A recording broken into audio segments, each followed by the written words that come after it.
Who benefits? And what purpose does it serve? What is a money system? What is the money behind the money system? For centuries, the mechanics of the monetary system have remained hidden from the prying eyes of the populace. Yet its impact, both on a national and international level, is perhaps unsurpassed. For it is the monetary system that provides the foundations for international dominance and national control. Today, as these very foundations are being shaken by crises, the need for open and honest dialogue on the future of the monetary system has never been greater. This economic crisis is like a cancer. If you just wait and wait thinking this is going to go away, just like a cancer, it's going to grow and it's going to be too late. What I would say to everybody is get prepared. This is not a time right now to wishful thinking the government is going to sort things out. The governments don't rule the world. Goldman Sachs rules the world. We're on the verge of a perfect storm. In opposition lie corrupt and entrenched interests that lurk in the corridors of power, for whom there are no reasons to relinquish privileges they feel are justly deserved. Has he got a reform plan for the NHS? No. Has he got a police reform plan? Has he got a plan to cut the deficit?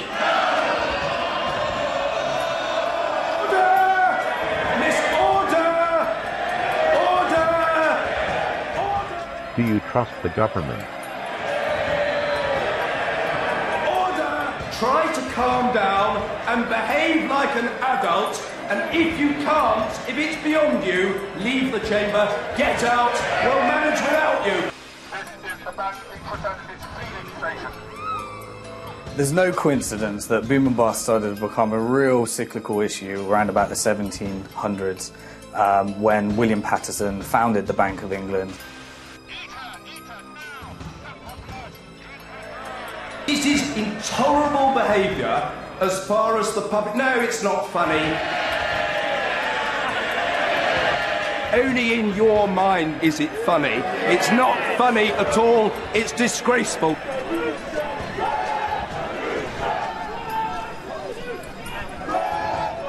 The system is inherently unstable as a result of the international power it provides to the dominant parties. For at the heart of it lies the idea of, how can I get something for nothing? Statistical analysis has found that every time an empire begins to near its own demise, you'll find that its currency will be debased. There is no guide to how this whole system operates. To give you an example, a researcher at the BBC working on a Robert Peston documentary went to the Bank of England and said, can you give me a guide to how money is created? And they just said no.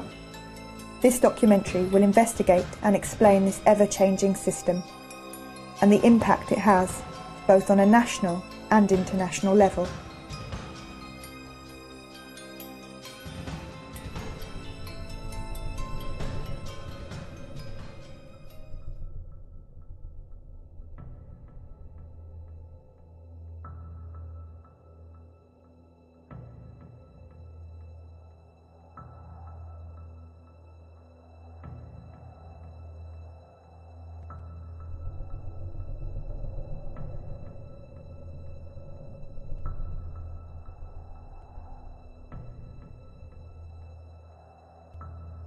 In 2010, the total UK money supply stood at £2.15 trillion. 2.6% of this total was physical cash, £53.5 billion.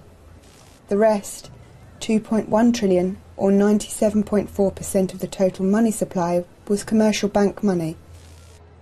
The 3% of money is created through the central bank, and that money, essentially, if you created a £10 note, you could sell that to a bank to put into their ATM, and the bank would have to repay that £10 or buy it for £10. There'd be no interest charged on that money, but that money is then essentially transferred to the Treasury, and it's a form of fundraising for the government. It's called seigniorage.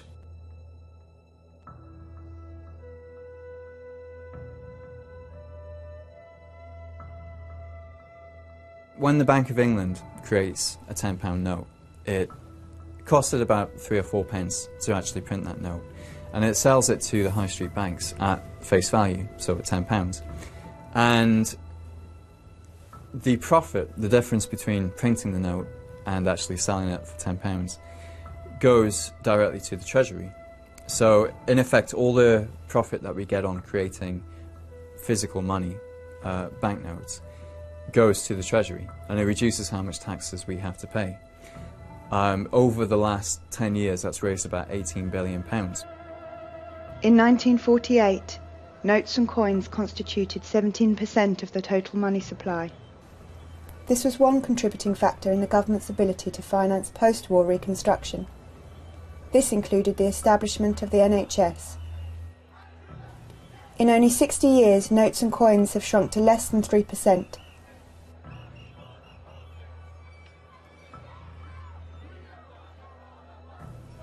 Prior to 1844, banknotes were created by private banks, and the government did not profit from their creation. Pre-industrialisation, there was multiple forms of money coexisting, and so the kind of rise of government-sponsored fiat money is a relatively recent phenomenon. In the 1840s, there was no law to stop banks from creating their own banknotes, so they used to issue paper notes as kind of a representative of what you had in the bank account. Instead of you taking your heavy metal coins out of the bank and then going and paying somebody with them, you could get your paper which said how much money you had in the bank, and you could give that to somebody and they could use that to go and get the heavy metal coins from the bank. Now, over time, these paper notes became as good as money. People would use the paper notes instead of going and getting the real money from the bank. And obviously, as soon as the banks realised that what they were creating had become, the dominant type of money in the economy, they realised that by creating more of it, they could generate profits. They can just print up some new notes, lend it, and get the interest on top of that. And they did that, up until the 1840s. In the 1840s, they pushed it just a little bit too far, and that caused inflation. It destabilised the economy. So in 1844, the Conservative government of Robert Peel actually passed a law that took the power to create money away from the commercial banks and brought it back to the state. So since then, the Bank of England has been the only organisation authorised to create paper notes. Since then, everything's gone digital, and what we now use as money is the digital numbers that commercial banks can create out of nothing.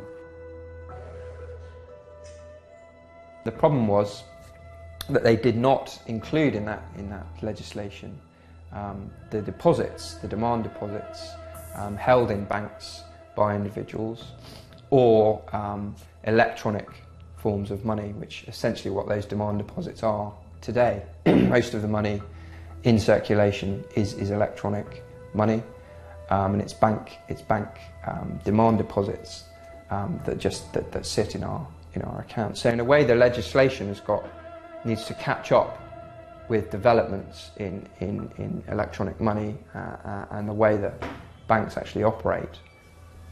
Money held in bank accounts are called demand deposits. This is an accounting term the banks use when they create credit. Banks follow the same process when they create loans. All money held in bank accounts is an accounting entry.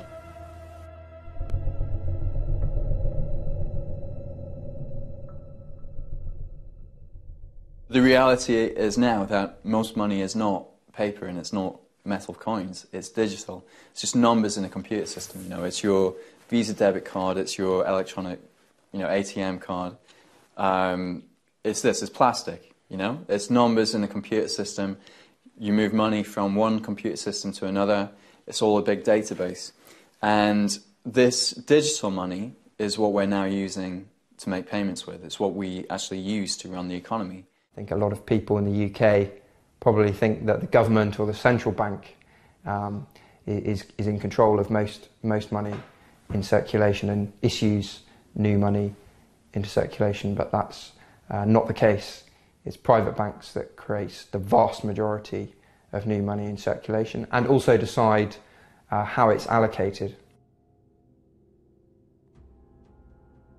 The official terminology for this accounting entry is commercial bank money. When banks issue loans to the public, they create new commercial bank money. When a customer repays a loan, commercial bank money is destroyed. The banks keep the interest as profit. There's a lot of misconceptions about the way banks work. There was a poll done by the Cobden Centre where they asked people how they thought banks actually operated.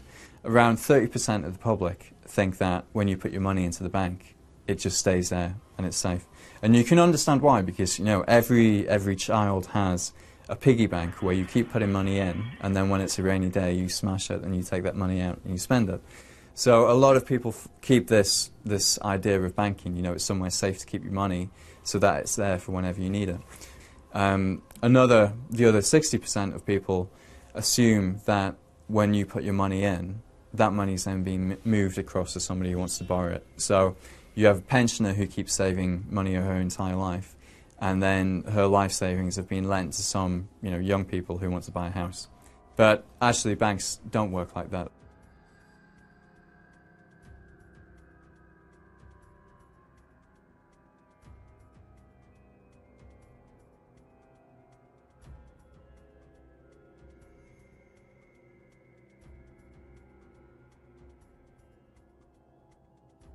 At the moment in the UK, money creation and control is largely in the hands of private banks.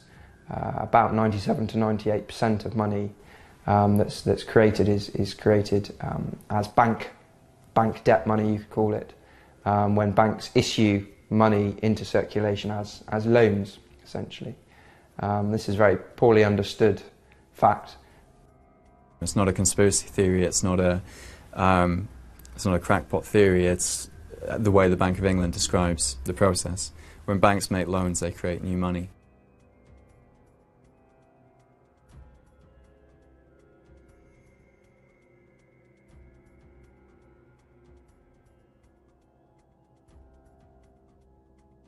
A few economists will realise the way the money system works, but if you don't realise the way that money works, and you think that everybody saving is going to work well for the economy. What really happens, once you understand the way the money system works, is that if everybody starts saving, the amount of money in the economy shrinks, and we have a recession. So most economists don't have this full picture. They don't understand all elements of the system. They rely on assumptions, on received knowledge, without actually going into the details. And money is the centre of the economy. If you don't understand where it comes from, who creates it, and when it gets created, then how can you understand the entire economy?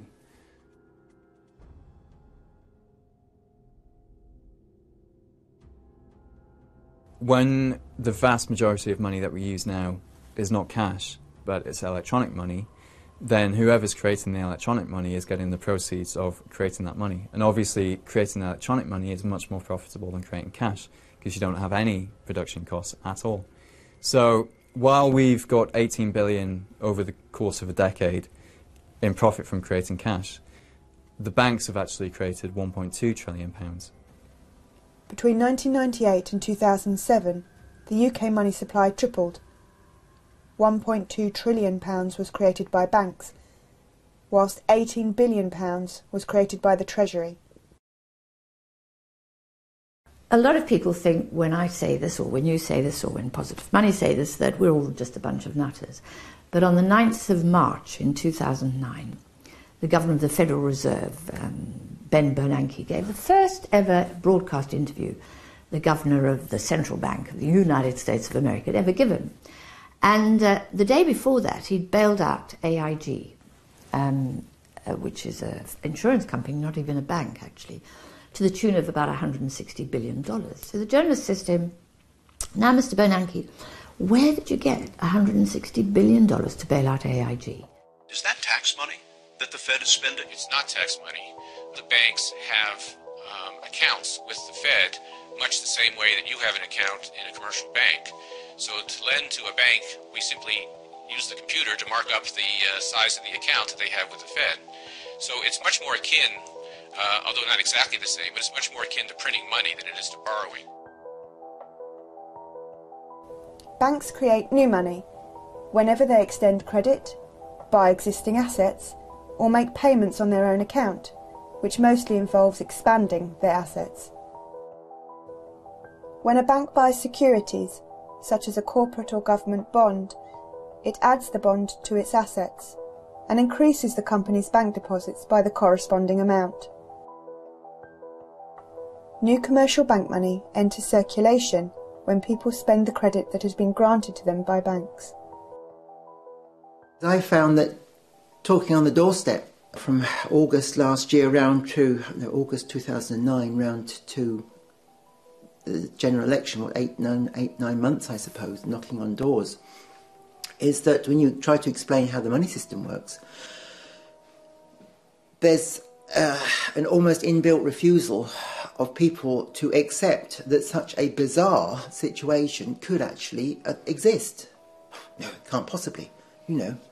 What do you mean? It can't, banks don't create money out of thin air. That's ridiculous. They can't do that. They lend out their depositors' money. Most people have an idea of how money is. They're used to their own way of handling money. And they try and implement their own idea of how their small household economy works into the national economy. And of course it just doesn't work out. It just doesn't work out at all. By 2008, the outstanding loan portfolio of bank-created credit, also known as commercial bank money, stood at over £2 trillion. As recently as 1982, the ratio of notes and coins to bank deposits was 1 to 12. By 2010, the ratio had risen to 1 to 37. That is, for every pound of Treasury-created money, there was £37 of bank-created money. In the 10 years prior to the 2007 crisis, the UK commercial bank money supply expanded by between 7 to 10% every year. A growth rate of 7% is the equivalent of doubling the money supply every 10 years. The amount of money they're creating out of nothing is just incredible. 1.2 trillion in the last 10 years. And that money is being distributed according to the priorities of the banking sector, not the priorities of society. Bank sector itself grew from 1980, $2.5 trillion to $40 trillion by assets. In 1980, global bank assets were worth 20 times the then global economy. By 2006, they were worth 75 times, according to the UN. As the following chart shows, total bank assets of UK banks as a percentage of GDP remain relatively stable at 50 to 60% up to the end of the 1960s. After that, they shot up dramatically. And the real money in the world to be made today is not by producing anything at all. It's simply by forms of speculating, basically, making money from money. That's the most profitable and by far and away the biggest form of activity, of economic activity that exists in the world today. Today, banks are no longer restricted by how much they can lend, and as such, how much new credit they can create out of nothing. They are restricted solely by their own willingness to lend. The issue with allowing banks to create money, there's two main issues. Firstly, the fact that they create this money when they make loans. So it guarantees that, we have to borrow all our money for the economy from the banks. As such, to have a healthy growing economy, the government needs to put in place strategies to allow for ever-increasing debt. The only way the government can create additional purchasing power is by getting itself and us into more debt.